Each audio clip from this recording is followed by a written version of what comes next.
మీరు కంపోజ్ చేసిన పాట కాకుండా ఈ ఇయర్ రిలీజ్ అయిన పాటల్లో మీకు బాగా నచ్చిన పాట? యాక్చువల్లీ చమ్కీలలో ఒక పాట చాలా నచ్చింది, ఎక్కువసార్లు విన్నా పాట. And for me only English లో అణు అణు సాంగ్ చాలా బాగా. Actually the same song for me. So same song Ram. నేను ఎక్కువ సినిమా పాటలు విన్నదంటే కుర్చీ మడత పెట్టి. This year's best background score ఈ సినిమా అని అనిపించిన సినిమా ఏమైనా మీరు? ఈవెన్ మంజుమల్ వాయిస్ రెండు మంజుమల్ వాయిస్. నాకు డ్యూన్ 2 అండ్ గోట్ లైఫ్. గోట్ లైఫ్. గోట్ లైఫ్. గోట్ లైఫ్ నాకు సినిమా చూస్తుంటే 2-3 బాటిల్స్ నీళ్ళు తాగేసాను నేను తెలియకుండా. అబ్బా, మీ favourite musical instrument which you use very regularly? Guitars for me. గిటారా? Guitar, piano.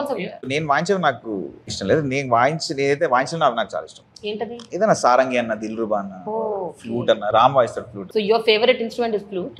నాకు తెలిసిన ఇన్స్ట్రుమెంట్స్ లో flute is something that I can manage to play.